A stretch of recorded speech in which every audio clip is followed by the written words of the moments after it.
At 38 years old, Bishop Vance earned $64,000 a year as a senior electrician at the Sutton Steam Plant in Wilmington. It was a good living, an honest one, built on the sweat of his brow and the calluses on his hands.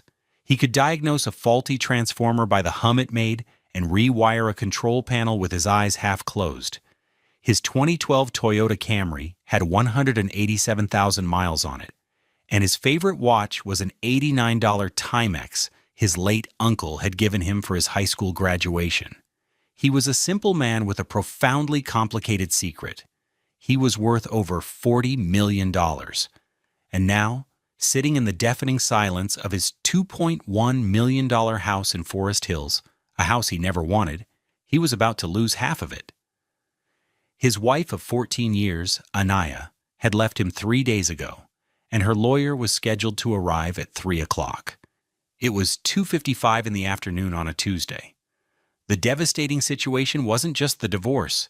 It was the chilling realization that the last 14 years of his life, the entire architecture of his marriage, had been constructed on a single, brutal lie.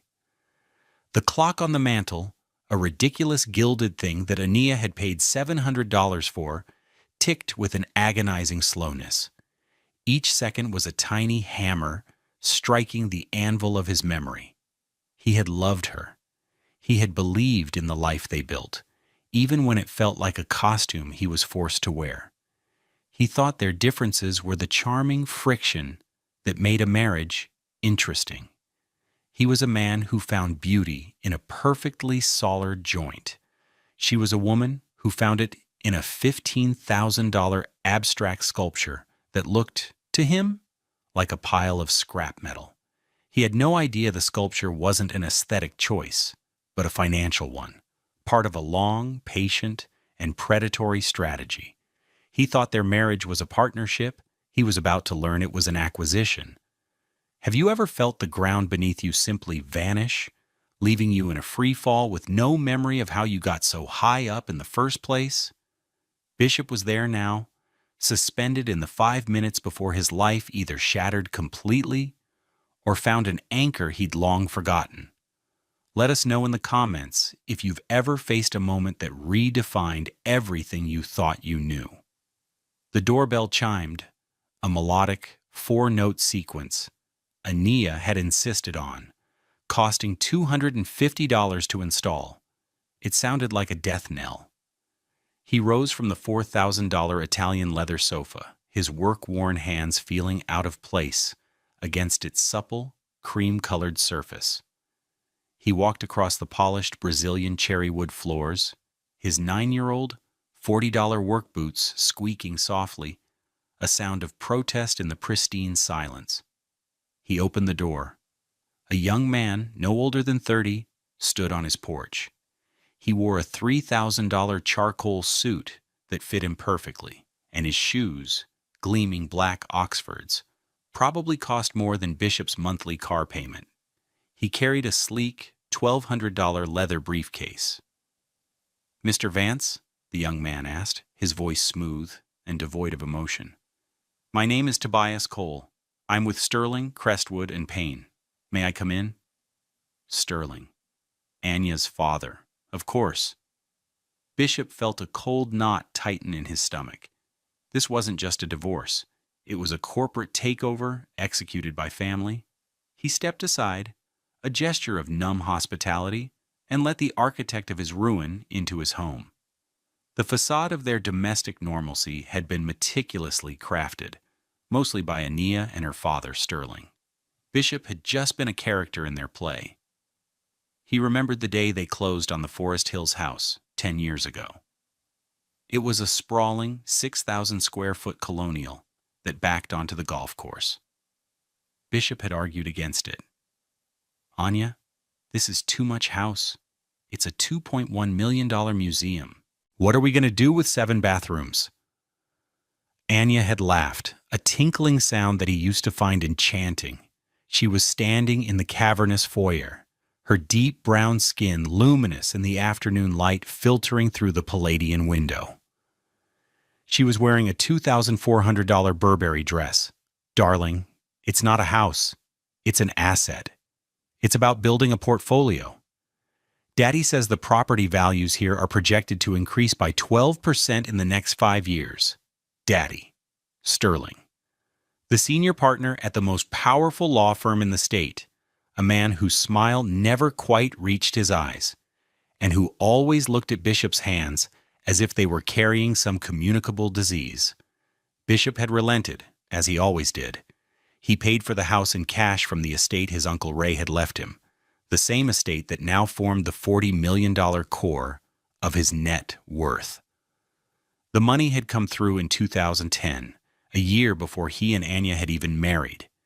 He had been 24, a newly certified electrician grieving the only father figure he'd ever known, and suddenly one of the wealthiest men in North Carolina. He had no idea what to do with it. He'd wanted to stay in his small 1,000-square-foot bungalow near the plant. He liked the smell of the marsh in the morning and the rumble of the freight trains at night. It was real, but Ania had called it unlivable and depressing. So they moved into the palace in Forest Hills, and Bishop felt like a trespasser in his own life. He kept his old $25 Mr. Coffee machine on the granite countertop of their $60,000 custom kitchen, right next to her $3,000 La Marzocco espresso machine. It was a small daily act of rebellion. Dinner parties were the worst.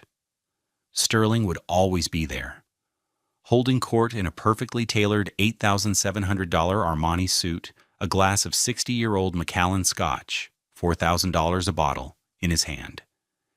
He'd talk about capital gains, tax shelters, and offshore accounts, his eyes flicking to Bishop for a reaction.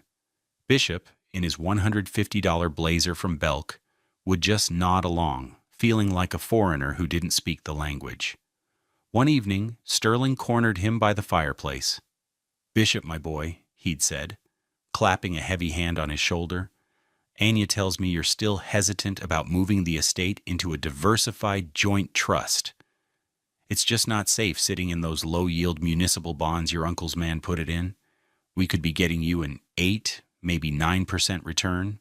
It's for Anaya's security, for your future family's security." "I appreciate the advice, Sterling," Bishop had said, his voice quiet. "But my uncle's financial advisor, Mr. Abernathy, has been managing our family's affairs for 40 years. I trust him. Ray trusted him." Sterling's smile tightened. "Abernathy is old school, Bishop, a dinosaur. This is the big leagues. You can't run a $40 million estate like it's a corner store savings account." The condescension was thick, suffocating. He saw Bishop not as a man, but as a stubborn child clinging to a shiny toy. He had no idea that Bishop's loyalty to his uncle's wishes was the only thing that had kept the wolves at bay for so long. What Sterling didn't know was that Mr. Abernathy had warned him, gently, years ago. "Your uncle was a sharp man, Bishop. He set things up this way for a reason. Be careful who you let get their hands on it." At the time, Bishop had thought he was just being old-fashioned. Now, the words echoed in his mind with the clarity of a prophecy. The cruelty had escalated so gradually he hadn't recognized it for what it was. It was 1,000 tiny cuts, each one small enough to be dismissed, but together they had bled him dry of his self-worth. It was in the way Ania would joke about his job at her gallery openings. She had convinced him to fund the venture 5 years ago, a $300,000 initial investment to secure a lease on a prime downtown space and purchase initial inventory. It was called Ania Vance Contemporary, and it was a monument to her ego, a place where her wealthy friends could gather and sip $20 glasses of champagne while pretending to understand art that cost more than a car. At one such event, a woman in a Chanel suit worth at least $10,000 had asked Bishop what he did. Before he could answer, Anya swept in, linking her arm through his. "Oh, Bishop has the most fascinating elemental job," she'd said, her voice dripping with false admiration. "He works with his hands, keeps the lights on for all of us, literally. It's so grounding. The woman had given him a pitying look and immediately changed the subject. In that moment, Bishop felt less like a husband and more like a prop, a rustic curiosity she could use to add texture to her sophisticated life. The gallery never made a profit. It was a beautiful, expensive hole into which he poured money, another $200,000 over the years for operating costs, which mostly seemed to cover Ania's wardrobe and lavish catered events. The arguments about money became more frequent. 2 years ago, he proposed using a portion of the estate's annual interest, about $100,000, to set up a scholarship fund at Cape Fear Community College for students entering the skilled trades. A way to honor Uncle Ray, he'd explained. He was a master welder. He always said a man's best asset is a skill nobody can take from him. Anya had stared at him as if he'd suggested setting the money on fire. They were in the master bedroom, a space so large it had its own seating area with a $5,500 settee he'd never once sat on. A scholarship? For a bunch of future grease monkeys? Bishop, be serious. That's $100,000. Do you know what kind of down payment that would be on a summer home in the Hamptons? Or the vineyard I was looking at in Napa? It's not about a return on investment, Ania. It's about doing something good. Doing good is making sure our assets are working for us, she'd snapped, not throwing it away on people who will probably just drop out anyway. My father was right. You have no financial acumen whatsoever. It's a miracle you haven't squandered Prozrachny all away already. The word transparent in Russian, Prozrachny, flashed in his mind from a documentary he'd watched. She saw right through him, but not to his heart. She saw through him to the vault behind him. Her contempt was so open, so raw, that it stole the air from his lungs. That was the moment he started to understand. The love he thought they shared was just a veneer. Beneath it was a cold, hard ledger of profit and loss. He was the asset, and his sentimentalities were a liability to her bottom line. The final betrayal, the one that led to her walking out, was almost laughably small. He had repaired their 20-year-old Maytag washing machine himself, a $10 drive belt he'd ordered online, and an hour of his time on a Saturday afternoon. He was proud of it, the simple satisfaction of making something broken work again. He came into the kitchen, a bit of grease on his knuckles, and told her. She didn't even look up from her iPad, where she was scrolling through a catalog for a $5,000 handbag. You did what? Bishop, we can afford a new one, a good one, a $1,600 Miele. What will people think if they see that ancient thing in our laundry room? Who is going into our laundry room? He asked, baffled. It's the principle of the matter. We live in a $2 million house, and you're tinkering with appliances like a common handyman. It's embarrassing. I am a handyman, Ania. It's what I do. It's who I am. She finally looked at him, her eyes cold and dismissive. Well, it's not who I am. I'm tired of living with a man who thinks small. I'm tired of pretending this is okay. She stood up, her movements sharp and decisive. I'm going to stay with my father for a few days. I need some space. I need to think about what I want. 3 days later, her lawyer was at his door. She didn't want space. She wanted half. She didn't want to think. She and her father had been thinking for 14 years. It was time to execute the plan. Back in the cavernous living room, Tobias Cole sat on the edge of the sofa opposite Bishop, his expensive briefcase resting on his knees. He opened it with 2 precise clicks. The air was thick with the scent of Ania's $180 diptyque candles, a fragrance called Bays that Bishop had always hated. It smelled like manufactured wealth. Mr. Vance, Tobias began, his tone practiced and impersonal. As I'm sure you're aware, Mr. Sterling's daughter, your wife, Ania, is filing for divorce, citing irreconcilable differences. He slid a thick sheaf of papers across the $3,500 coffee table. This is the petition. I'll give you a moment to look it over, but the salient point is on page 4, section B, Division of Assets. Bishop didn't touch the papers. He just looked at the young lawyer's face, a mask of professional neutrality. He was playing a role, a well-rehearsed part in a drama written by Sterling.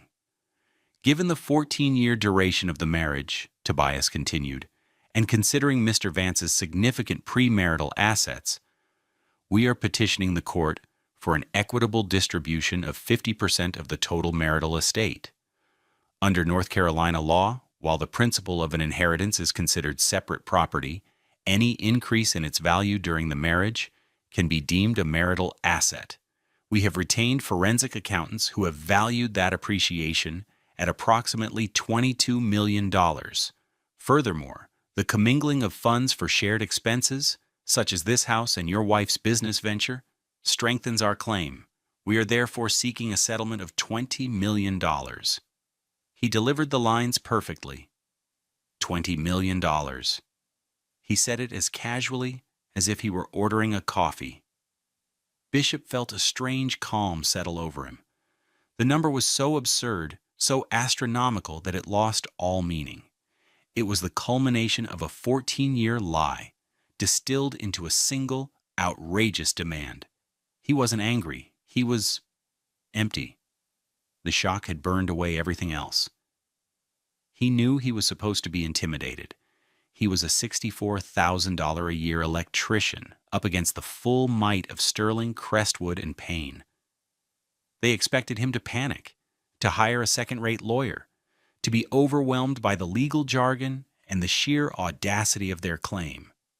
They expected him to negotiate, to offer a few million to make it go away. They had underestimated him. They had always underestimated him. They saw the simple electrician, not the man his uncle had raised, a man taught to read the fine print, to trust his gut, and to keep his most important papers in a safe place. Bishop let the silence stretch. He watched Tobias, who was starting to look just a fraction uncomfortable.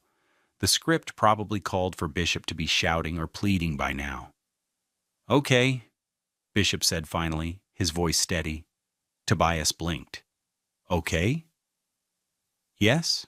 You need documentation, I assume, to verify the numbers?" Bishop was feigning ignorance, playing the part they had cast for him, the simple man in over his head. Inside his heart was hammering, but his face was a placid mask. Each lie he told, each moment of feigned normalcy, felt like gathering stones for a slingshot. "Ah, yes," Tobias said, recovering his composure. "That would expedite the process. Statements for all accounts, deeds, trust instruments, that sort of thing. For the past 14 years, if possible." "No problem," Bishop said, rising to his feet. "Everything is in my uncle's old safe. It'll just take me a minute." He walked over to the built-in bookcase that flanked the fireplace. He swung open a section of false books, revealing the dull gray metal of a formidable safe, a model from the 1980s that weighed nearly 1,000 pounds. He spun the combination dial, the clicks echoing in the silent room. He had no idea that this simple act was the beginning of the end for Ania and Sterling. They thought the battle was just beginning. In truth, it was already over. He pulled open the heavy door. Inside were stacks of documents, neatly organized by Mr. Abernathy years ago. Investment reports, tax returns, the deed to the house, and on the very top, in a worn dark brown leather folio, were the original papers for the estate. He lifted it out. It felt heavy, not with the weight of paper, but with the weight of his uncle's foresight. He walked back to the coffee table and placed the folio in front of Tobias Cole. "Everything you need should be in there," he said calmly. "The original trust documents from 2010. All the account numbers. It's all in one place." He had made a critical mistake, Tobias would later realize. He had assumed Bishop was unsophisticated. He had assumed the fight would be about accounting, about commingled funds and asset appreciation. He was a litigator, prepared for a war of attrition. He was not prepared for a single, devastating silver bullet. This moment, this singular, quiet Tuesday afternoon, was the fulcrum on which Bishop's entire life would pivot. It was the discovery that would change everything. The air in the room was still, heavy with unspoken threats and the scent of expensive candles. Sunlight streamed through the large windows, illuminating dust motes dancing in the air, each one a tiny, silent witness. The timestamp on the gilded mantel clock read 3:17 p.m. Tobias Cole, the picture of corporate legal confidence, opened the leather folio. His movements were efficient, his fingers flipping through the first few pages with practiced ease. He scanned the initial trust agreement, his eyes absorbing the key figures, the date of inception, the list of primary assets. He nodded to himself, a small, almost imperceptible confirmation. This was all expected. This was the foundation of his firm's $20 million claim. Bishop watched him, his own hands resting on his knees. They were steady. The trembling was deep inside, a seismic hum beneath the calm surface he projected. He thought of his Uncle Ray, a man with a booming laugh and hands as tough as cured leather. Ray had sat him down a week after the inheritance came through back in 2010. Bishop was 24 and had just started seriously dating Ania. "Listen to me, son," Ray had said, his voice unusually grave. "Money does funny things to people. It can make good people greedy, and greedy people into monsters. I love that you found a nice girl, but you protect yourself." Abernathy drew this up. "You get her to sign it before you ever put a ring on her finger. If she's with you for you, it won't be a problem. If it's a problem, well, then you have your answer." Anya had made it a problem. She had protested, even cried. "It's so unromantic, Bishop. It's like you don't trust me." Sterling had called it insulting. But Bishop, for one of the few times in their relationship, had held firm. It was his uncle's dying wish.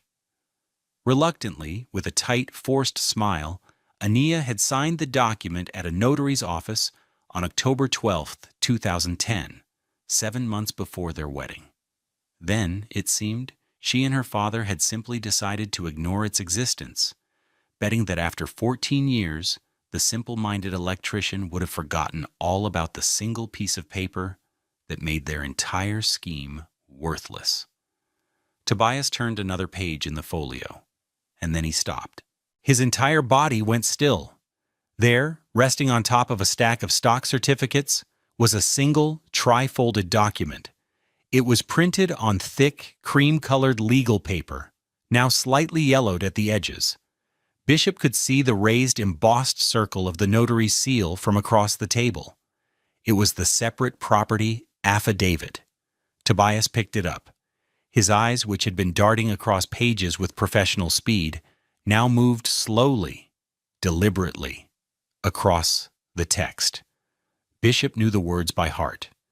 This affidavit confirms that the inheritance received by Bishop Vance on July 16, 2010, comprising all assets listed in Exhibit A, shall be considered his sole and separate property, immune from any and all claims in the event of a marital dissolution. He watched the lawyer's face. It was like watching a statue.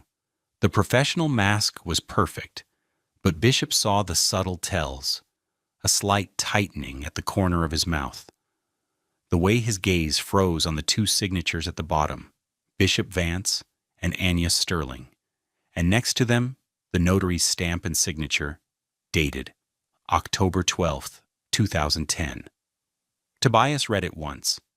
Then he read it again, more slowly this time. The blood drained from his face, leaving his skin looking pale and waxy under the afternoon light. In that instant, he understood everything. He understood the 14-year timeline. He understood the condescending confidence of his boss, Sterling. He understood that he had been sent here not as a lawyer, but as an enforcer, to execute a plan that was built on a foundation of sand. And he understood that the document in his hands wasn't just a legal instrument, It was a bomb that would blow up his case, his client's life, and very possibly his boss's career. He knew with sickening certainty that Sterling knew this document existed, and Sterling had sent him anyway. This wasn't just a divorce case, it was a profound ethical breach. His own firm, his own boss, had put him in an impossible position, withholding material evidence that completely contradicted the petition he had just confidently presented. He had been made a party to a fraud. The silence in the room was absolute. Even the clock on the mantel seemed to have stopped ticking. All Bishop could hear was the frantic pounding of his own heart. He had waited 14 years for this moment without even knowing it. The strike, when it came, was not a thunderous explosion, but a quiet, final click. Tobias Cole carefully, deliberately, folded the affidavit along its original creases. He placed it back inside the leather folio. Then, he closed the folio. The soft thud of the leather cover meeting the papers was the loudest sound in the world. He pushed the folio back across the coffee table toward Bishop. His hands were trembling slightly. He looked up, and for the first time the professional mask was gone. Bishop saw not a shark from Sterling, Crestwood, and Payne, but a young, ambitious lawyer who had just seen the abyss open up beneath his feet. He looked directly into Bishop's eyes. "I'm sorry, sir," Tobias said, his voice low and strained. "I was not aware of this document's existence." The sir was new. A moment ago he was Mr. Vance. Now he was sir. It was a subtle shift, a concession of defeat, an acknowledgement of the catastrophic miscalculation that had just unfolded. "My firm cannot represent your wife," Tobias continued, his voice regaining a measure of professional formality, though the shock was still evident in his eyes. "This document, which was clearly known to my client and her father, the senior partner of my firm, represents an irreconcilable conflict of interest. To proceed with the petition as filed would be a violation of the rules of professional conduct, specifically Rule 3.3, Candor toward the Tribunal. I have an ethical obligation to report this to my firm's managing partners and to withdraw as counsel immediately." He stood up, his movements stiff. He picked up his $1,200 briefcase from the floor, but didn't bother to put the now useless divorce petition back inside. He left it sitting on the coffee table, a monument to his client's failed ambition. "You will be receiving a formal notice of our withdrawal by messenger tomorrow morning," Tobias said, turning toward the door. "Again, my apologies for this intrusion." And then he was gone. The front door closed with a quiet click. Bishop was left alone in the silent, sun-drenched room. He looked at the divorce petition on the table, then at the old leather folio in his hands. He opened it and looked at the affidavit, at his own young, hopeful signature next to Ania's, a signature she must have prayed he'd forgotten. The rain started then, a sudden downpour that lashed against the windows. It felt like the sky was finally washing away the 14 years of lies, clearing the air for whatever came next. He felt no triumph, no joy, just a profound, aching emptiness and the quiet, steely certainty that he had survived. He had held on to the one thing his uncle had taught him to value above all else, the truth, written down, signed, and notarized. What he didn't know was that the consequences of this single quiet moment were about to cascade through Ania's and Sterling's lives with the force of a hurricane. Have you ever held a piece of evidence in your hands that you knew could change everything? A letter? A photo? A document? Tell us your story in the comments below. We read every single one. The first call came less than an hour later. It was Ania. Her voice was sharp, laced with a panic she was trying to conceal with anger. "Bishop, what did you do?" Tobias just called Daddy, ranting about a conflict of interest and professional conduct. He quit. What did you show him? Bishop was sitting at his old wooden desk in the small study he'd carved out for himself, the one room in the house that felt like his. It had his technical manuals, his soldering station, and a framed photo of Uncle Ray. I showed him the paperwork he asked for, Anya, he said, his voice flat. What paperwork? The trust documents? All of it, he said, including the affidavit you signed in 2010. There was a sharp intake of breath on the other end of the line, followed by a dead silence that stretched for a full 10 seconds. When she finally spoke, her voice was a choked whisper. You kept that? After all these years? You kept that worthless piece of paper? It wasn't worthless, was it? Bishop replied, and for the first time he allowed a sliver of the cold anger he felt to enter his voice. Turns out it's worth about $20 million. He hung up the phone before she could reply. The collapse was swift and total. The consequences of that Tuesday afternoon cascaded down upon Sterling and Ania, a chain reaction of their own making. Each downfall was a direct result of their greed and their fatal underestimation of the quiet man they had sought to ruin. First came the professional implosion. Tobias Cole, true to his word, had immediately informed the other two senior partners at the firm, Crestwood and Payne. They were furious. Sterling had not only exposed the firm to a potential multi-million-dollar malpractice suit, but he had also brought shame upon their name. A name that had been synonymous with legal integrity in North Carolina for over 50 years. An emergency partners meeting was called for Wednesday morning. Sterling was asked to tender his resignation. When he refused, they held a vote. It was unanimous. He was forced out of the firm he had helped build, given a severance package that was a fraction of his partnership's $3.2 million annual valuation, and made to clear out his office by the end of the day. The humiliation was absolute. News of the internal coup at the state's most prestigious law firm ripped through the Wilmington legal community. By Friday, everyone knew why.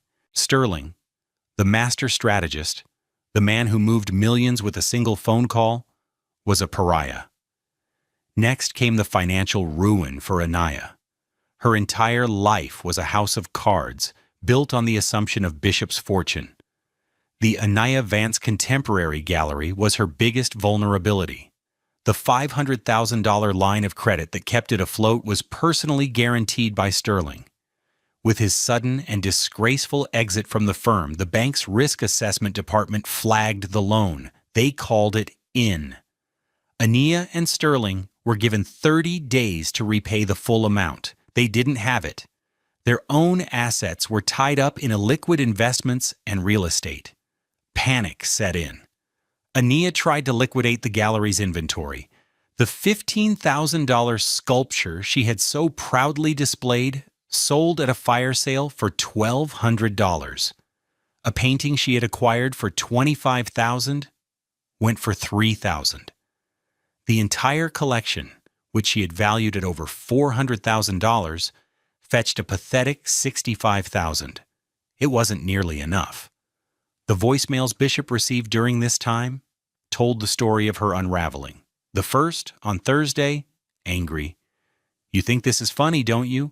Ruining my life, my father's career, over a piece of paper? This is who you are, Bishop.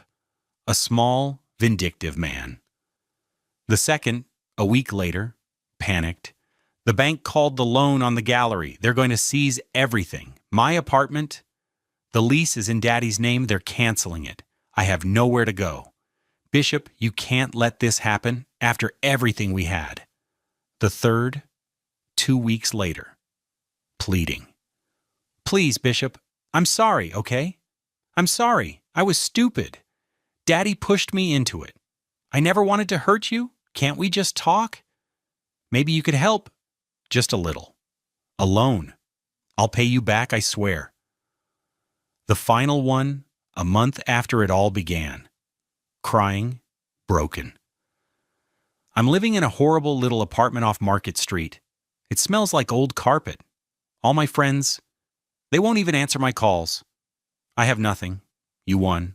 I hope you're happy." He never returned a single call. His lawyer, a quiet, methodical man recommended by Mr. Abernathy, handled all communication. The divorce was finalized in 6 months. Ania received nothing. No alimony, no assets, nothing. The ironclad affidavit from 2010 held up without contest. No other lawyer in the state would touch her case after what Sterling had tried to pull. She was left with her share of the debt from the failed gallery and the ashes of the life she had tried to steal. Bishop sold the $2.1 million house in Forest Hills. The day he handed the keys to the new owners, he felt a weight lift from his shoulders he hadn't even realized he was carrying. He bought a modest but comfortable 2,000-square-foot brick ranch house for $350,000 in a quiet neighborhood full of oak trees, much closer to the plant. He filled it not with expensive art, but with comfortable furniture, his books, and the quiet satisfaction of a life reclaimed. 2 years passed. The rain of that Tuesday afternoon had long since given way to sunlight. It was a warm evening in May, and Bishop stood on the stage in the auditorium of Cape Fear Community College. The air smelled of floor wax and hopeful futures. He was wearing his best suit, a simple navy one that cost him $300. But it felt better on him than any of the expensive clothes Ania had ever bought him. In his hand, he held a plaque. He looked out at the crowd of students and their proud families. His gaze landed on a young woman in the front row, her face beaming. Her name was Maria. She was a single mother of 2, working 2 jobs while trying to get her certification in electrical engineering. She was the first recipient of the Uncle Ray Vance Memorial Scholarship. "My Uncle Ray used to say that true wealth isn't what you have in the bank," Bishop said into the microphone, his voice clear and steady. "It's the skill in your hands, the integrity in your heart, and the legacy you build for those who come after you. This scholarship is for the builders, the fixers, the problem solvers, the people who, quite literally, keep the lights on."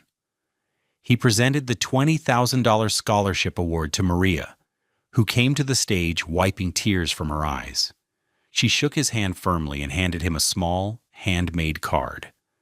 Later that night, back in the quiet of his own home, he opened it. Inside, in a child's careful crayon scrawl, was a drawing. It showed a stick figure of a man with a tool belt, connecting a wire from a power pole to a little house with a bright yellow light bulb shining in the window. The man in the drawing was a black man, with carefully drawn coils of hair, rendered in a brown crayon. At the bottom, it said, "Thank you, Mr. Vance, for helping my mommy turn the lights on." Bishop traced the crayon drawing with his finger.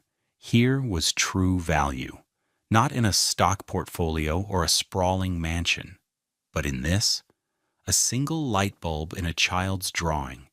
The $40 million hadn't brought him happiness.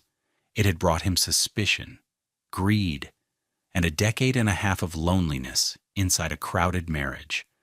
It was only now, by giving a piece of it away, that he was starting to feel its true worth. He learned eventually that Sterling had retired to a small condo in Florida, his reputation in tatters. Ania, after a series of failed ventures, was working as a sales associate in a high-end clothing boutique, a job where she could be close to the luxury she craved but could no longer afford. He felt no hatred for them. He felt nothing at all. They were ghosts from a life that no longer belonged to him. True wealth, he realized, is a quiet thing. It is the peace of coming home to a house you chose, the satisfaction of a job well done, the warmth of knowing you've made a small, tangible difference in someone else's journey. It's not about how much you have, but about how you use what you have. It's about building a life, not just acquiring assets. And some of the most valuable things in the world, like loyalty and a notarized signature, don't have a price tag at all. What do you believe is the measure of a truly wealthy life? Is it money, peace, community, or something else entirely? Share your thoughts with us. Your story matters,